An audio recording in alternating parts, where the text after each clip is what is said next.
All right, now we finally are here, postseason basketball, and I can't wait to talk about all these teams, not just my favorite teams, but all the teams that are going to be playing games over the next basically 2 months or whatever. But today we're just going to start off with the play-in tournament and the first round matchups. My predictions. Let's get it. I'm not gonna lie, I'm gonna breeze through the play-in part. Okay, I'm gonna breeze through the play-in part so we get to the first round matchups. So first off, of course, we're going to start with the play-in games, starting with the 7-8 matchup in the Eastern Conference. That is the Orlando Magic versus the Atlanta Hawks. So this is an interesting first game that we're going to get out of all of our postseason basketball. I honestly think that the Magic are going to take this one, even though they lost to the Hawks literally last week. I think the Magic are going to take this just because of the strength of their defense and the fact that they're going to have home court advantage. And I'm not going to say every single time the home team wins, but that home court advantage usually goes well for the team that's the 7th seed. So I'm going to lock them in at the 7th spot, and the Hawks are going to go on to play the winner of the 9-10 game. But before we get to that, let's head over to the Western Conference real quick. The Western Conference 7-8 game is going to be the Warriors and the Grizzlies.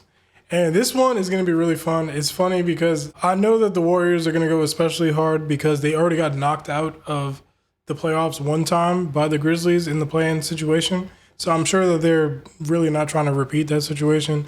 Obviously, the Grizzlies are kind of in a weird spot or whatever. But I'm going to go ahead and go with the Warriors here as well. Next up, we got the 9-10 game in the Eastern Conference.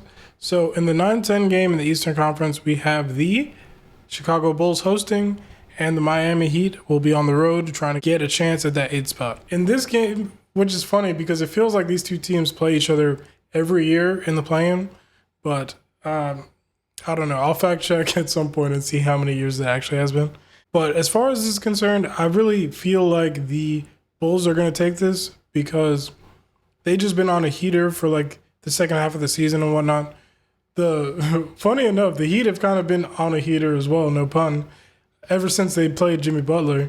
But I just don't think that they have that little bit of extra energy that they usually would have at this time, maybe because they don't have a Jimmy Butler. While the Bulls have like this really good synergy going, and Josh Giddey's been doing his thing, so I'm going to go ahead and lock the Bulls in with the W. Now, going to the 9-10 game in the Western Conference, we have the Sacramento Kings versus the Dallas Mavericks. If the Mavericks really, had a full healthy team and a little bit more time to get some continuity between those pieces, I might lean Mavericks here. But because they don't and haven't, I'm going to go ahead and say that the Kings are going to take this. It's going to be really fun just to see, Zach LaVine, DeMar DeRozan, Domantas Sabonis just working in tandem to go against Anthony Davis and Klay Thompson, I guess. Man, Kyrie, they need you back, bro. So now it comes down to the loser of the 7-8 game and the winner of the 9-10 game in the Eastern Conference. That is the Atlanta Hawks versus the Chicago Bulls. It would be really easy for me to just say the home team is going to take this one too. And of course, you can't ever count Trae Young out when it comes to the playoffs. But again, I just think that the cohesion of the Bulls is going to give them that little bit of extra oomph in this matchup, and they're going to take that, okay? So I'm going to lock the Bulls in to the 8th seed. And then the loser of the 7-8 game in the Western Conference and the winner of the 9-10 game in the Western Conference, we got the Memphis Grizzlies versus the Sacramento Kings. I think that the Grizzlies are going to hold on to this spot, to be honest. And now we can talk about the part that we actually really care about, which is the first round of the playoffs. When it comes to the first round of the playoffs, we got the Cavaliers versus the Bulls in this scenario. That is a series that I think, honestly, the Cavs have been just bulldozing for the majority of the season outside of like this last little couple months or so, maybe the last month really specifically. Even though the Bulls have had this synergy that I'm saying is going to be able to get them past this first game, past the second game into the 8th seed, I just don't think they're going to have enough to take on the Cavs. So I'm going to really have it be maybe a 5-game series because I still think that the Bulls are going to have enough to be able to at least get one game from the Cavs, but ultimately I just think that the Cavs are just levels above at the end of the day. Okay. And then that brings us to the 1-8 matchup in the Western Conference, where we got the Oklahoma City Thunder and the Memphis Grizzlies. Now, a different year, this would be a series I'd really be looking forward to and thinking, man, could this be a series that goes either way? But when it comes to the Grizzlies, they've just had so much discourse over the year, and especially within this last month of the season. So I just don't know if they're going to have the cohesion that they need to be able to take on a juggernaut like the Oklahoma City Thunder. So I don't want to say they're getting swept, but I think they're getting swept. Yeah. So, yeah, I'm going to have to lock it in. OKC in 4. Just because Shea's been a monster. Chet, when he comes in, he could do whatever he needs to do on the basketball court. J-Dub, he's going to be that extra scoring option that they need when Shea is getting double, triple, quadruple teamed at the end of the day. And then it's just, this team just has that level of cohesion that I've been saying. I know I've been saying cohesion a lot, but they just have a togetherness that is hard to really match for a lot of other teams out there. Not to mention, offensive juggernaut, defensive juggernaut at the end of the day.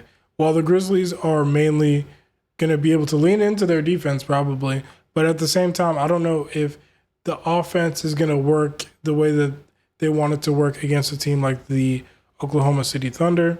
Jaren Jackson's obviously going to be able to hold down the paint as far as he's concerned, and Ja's going to hopefully be able to attack the paint on the other side, but the Oklahoma City Thunder have an elite rim protector themselves in Chet Holmgren. So it's hard for me to say that they're going to really even take a game from the Thunder because, the Thunder are just levels above this team. So, yeah, I'm locking it in. Thunder in 4. Then we have the 2-7 matchup in the Eastern Conference. That's my Boston Celtics versus the Orlando Magic. And here's the thing. Historically speaking, the Magic have given the Celtics a hard time more often than not in the regular season. So personally, I've always never wanted to match up with them in the playoffs just because they have those long, rangy defenders that are good to throw at a Jason Tatum and Jaylen Brown. Not to mention the fact that Jaylen Brown himself has been dealing with a knee injury that's a little bit, that's a little weird in the way that has been reported so far. Some things say it's a bone bruise. Some things say knee tendinopathy. I can't say that shit. Is it possible that the Magic could stretch the series out a little bit? Maybe, but I really just don't see it. The Celtics have been kind of a well-oiled machine, whether Jaylen is in the lineup or not. So the fact that they can lock in both offensively and defensively, and the Magic kind of just have to basically ride Paolo and Franz pause while their defense will hold things down for the most part against a team that's just so overwhelming offensively like the Celtics, I don't think that's really going to be enough to slow them down. So what I will say is I think it's going to be Celtics in 5. And that brings us to the 2-7 matchup in the Western Conference, which is the Houston Rockets versus the Golden State Warriors. Now, this is the first series that I'm talking about here where I'm like, you know what I'm saying? We got the scrappy young Bucks on their way up right now. They've been consistent throughout the whole season, one of the best teams on defense. Is their offense going to be able to hold up when they don't have one particular player that can just go out there and get a bucket no matter what? I guess they kind of do in Jalen Green, but, it depends. Some nights he's on like that and some nights he's not on like that. On the other hand, when it comes to the Golden State Warriors, they have Stephen Curry, who is a top 12 player of all time, not one of the greatest shooter of all time, and an offense in and of himself. And then you have Jimmy Butler, who's the biggest wild card in the entire playoffs because he always is every year. Trust me, I know as a Celtics fan. So when it comes to this series, it's very easy for people to just say, oh, this young team isn't going to be able to handle the experience of the Golden State Warriors. And that, it'll be an upset. What am I saying to this? Whoo, boy. I'm going to say that this is going to go 7. And not only is it going to go 7, but the Rockets are going to win in the end of it. It's just a changing of the guard right now, y'all.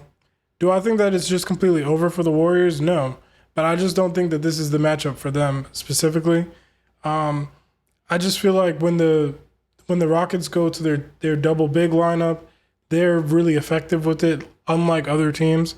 And even though they don't have the three-point shot, really, they are just able to get quality offense still somehow throughout all of that, whether that's Şengün playmaking for the other players or them just playing hard-nosed defense and getting out into transition and running other teams into the ground.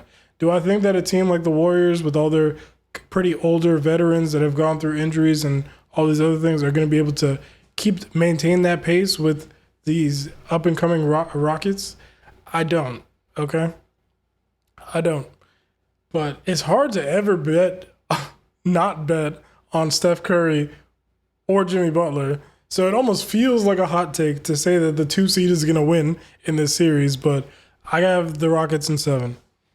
And that brings us to the 3-6 matchup in the Eastern Conference, which is the New York Knicks versus the Detroit Pistons. And this is going to be a fun one, y'all. This is going to be a fun one right here, okay? So, yeah, it'd be easy to say, again, more of a team that has more veteran presence like the New York Knicks is just going to run roughshod on these young up-and-comers in the Detroit Pistons. But the Pistons, even though they were complete dog water last year, they've completely turned it around. Shout out JB Bickerstaff and the coaching job that he's done this year. Cade Cunningham has just kicked it up a notch to another level this season as well. This is the hardest one so far, to be honest, because I really think that this could go either way. But my heart of heart is telling me that the Knicks are going to take it in 7 games. But I know some Knicks fans personally that kind of want their team to lose this series, as crazy as that sounds, because some of them are just really tired of Tom Thibodeau and him running players into the ground. And I do think that that's going to play a factor throughout the playoffs when it comes to the Knicks. The fact that they've just had their starters play these heavy minutes throughout the regular season.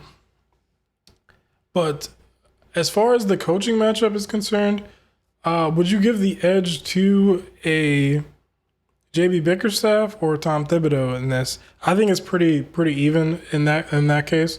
But I would say that the best player in the series is probably that's a good question, to be honest. Is the best player in the series Karl Anthony Towns? Is it Jalen Brunson? Is it Cade Cunningham? What we do know is 2 of the top 3 will be on the New York Knicks. So I think that's going to give them a bit of an edge. But at the same time, their defense could be Swiss cheese for a nigga like Cade Cunningham. I can't lie. That being said, yeah, I'm going to lock in the Knicks to win it in 7. And that brings us to the 3-6 matchup in the Western Conference. And the 3-6 matchup in the Western Conference is the Los Angeles Lakers versus the Minnesota Timberwolves. This is going to be another fun one. It's hard for me. Honestly, I'm going to cut to the chase here. Anthony Edwards is that dude, and he was able to get this team to the Western Conference Finals last year with the help of Karl Anthony Towns, who is no longer there anymore. And Rudy Gobert is obviously going to be able to lock down the paint as much as he can. But the thing is, Rudy Gobert's biggest kryptonite throughout the various postseasons that he's been a part of is usually a team that can go small and stretch things out to the three-point line. And I can't lie, the Lakers' best lineup is really a small ball lineup with LeBron James at the 5. So, yeah. I'm going to go with the Lakers I want to say in 5, really. I want to say in 5. My body, my spirit is telling me to go 6 here. But I'm going to be bold and say that the Lakers are going to take this in 5 games. And that brings us to the 4-5 matchup in the Eastern Conference. We have the Indiana Pacers versus the Milwaukee Bucks. We have Tyrese Halliburton doing his best Magic Johnson impression. And then we got Giannis Antetokounmpo, who is literally a one-man army at this point. But with him being that one-man army right now, even though it's not 100% that, there's the Bobby Portises, there's the Kevin Porter Jr.'s, the other tertiary pieces that are on the team and whatnot. but I just don't know if the Bucks are going to have enough outside of Giannis to be able to compete with this high octane offense that the Pacers have, as well as the fact that the Pacers aren't just complete Swiss cheese on defense anymore like they were last year. So I'm going to go with the Pacers in 6 for this, even though Giannis is going to make me regret this as soon as the ball gets tipped on Saturday or Sunday, whatever day it is. But hard for me to say it, but oof. I think the Pacers are going to take it in 6. Last but not least, we have the 4 seed in the Western Conference. That's the Denver Nuggets versus the Los Angeles Clippers. And this is another one. Like, oh my God, we got some good matchups this year. Oh my goodness. Man, as a Nuggets fan, I honestly wanted to play the Timberwolves. A lot of Nuggets fans in the fandom are like, have like this weird like fear of the Timberwolves now, which is crazy to me. Just because they won last year when they probably shouldn't have to begin with. You know what I'm saying? But that being said, we're not talking about the Timberwolves right now. We're talking about the Clippers. And with the Clippers, they've been on such a heater, which the Wolves had been as well, but they've been on such a heater, and Kawhi is healthy right now. But, big but, is that James Harden exists, and he's on this team, and he's running the offense. And James Harden hasn't been good in the playoffs in a decade, for real. Maybe not a decade, maybe I'm dragging it a little bit, but a while. It's been like 5 years. So, for where he's been at that really elite level, to say the least. But Harden's been looking good, man. Harden's been looking real good. Kawhi's been looking real good and healthy. So I'm like, oh my. And it's not just that, but this is the year where Kawhi really has a lot of those pieces around them. The Chris Dunns, the Zubats going to a new level. You know what I'm saying?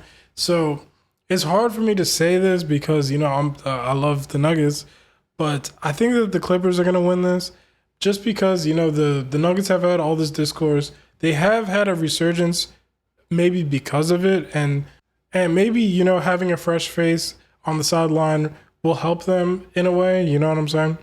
But at the same time, I feel like they just don't have enough of the continuity that they would probably want with this new coach. Where he didn't have an off season, he didn't have like a training camp, didn't have a regular season really. This is going to be like his 4th game coaching the team. So yeah, when you're going up against a team that has those veterans, you kind of really need to have your own culture in place, steady and sturdy. Obviously, Nikola Jokic exists, and he's going to give them everything that they can handle. But at the end of the day, Jamal Murray's been hurt, and he hasn't been looking that good since he came back. And we need Jamal Murray to be that playoff Jamal Murray if they're going to make any kind of run, let alone get out of the first round. And it's hard for me to have that full belief in them at the moment. They could give the Clippers a tough series, but I'm going to say that the Clippers are probably going to take this in 6 games. And that's going to do it for us today, discussing these quick early predictions for the play-in as well as the playoffs, well, the first round of the playoffs. And so I want to know your thoughts and what your predictions are for this first set of games that we have in the postseason. And I can't wait to watch, and I hope you have a great time. And make sure you like the video, subscribe, share it to somebody else that's really fucking excited about the playoffs. And have a beautiful day. Thank you. I love you.